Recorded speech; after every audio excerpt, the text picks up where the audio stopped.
have a F150 3.5. This is a 2012, replacing the EC compressor. Just want to show you the easiest way to remove it.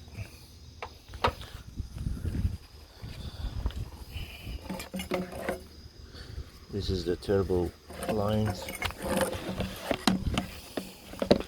I already removed it. I just want to show you what I did. So you're gonna come on top on here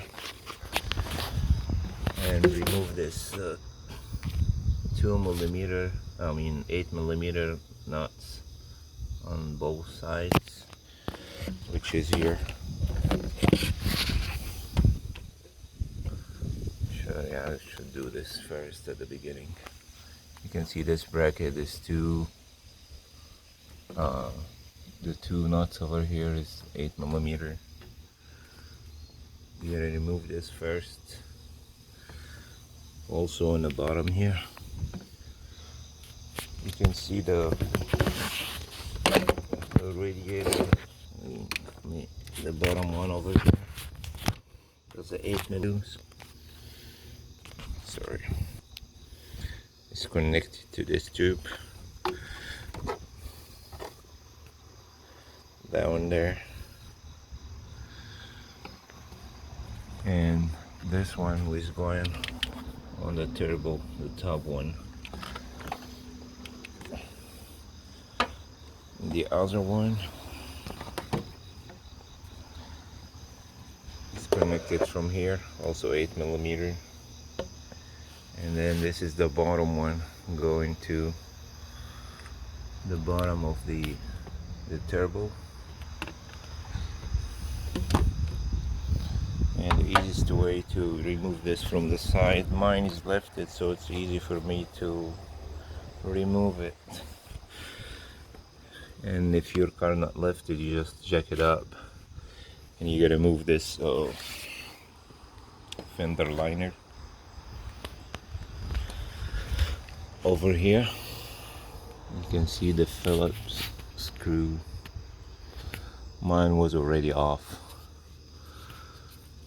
So after you remove it, you come behind the struts. You'll see the turbo. You will remove this 2 8mm clip. An easy way to remove it, if you have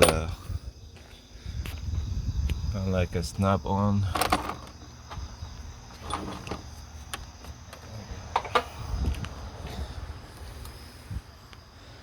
This snap-on 8mm flex nuts.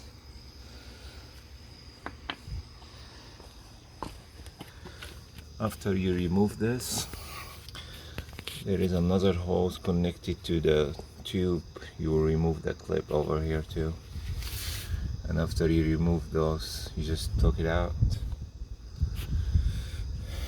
And also the EC compressor hoses.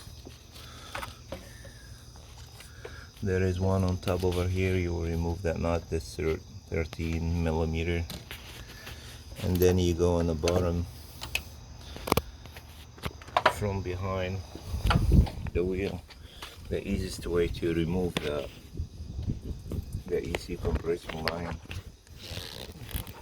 over here, 13mm.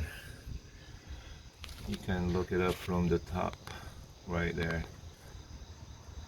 And after you remove this, you can see there is 3-bolt 10mm for the EC compressor.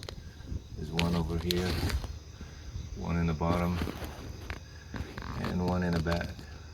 You can move it from either way, like you can move it from here, you can move it from the top, whatever is easy for you. As you can see from over here, you can move it also. That's the easy way. I thought it's hard, but it's not really hard.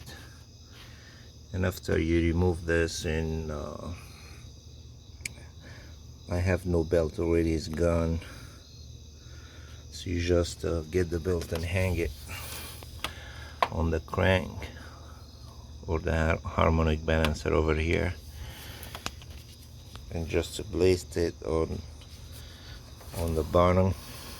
Hang it with your finger or hang it with a screwdriver and turn the crank clockwise, and it will jump on top of the clutch or the gear over here.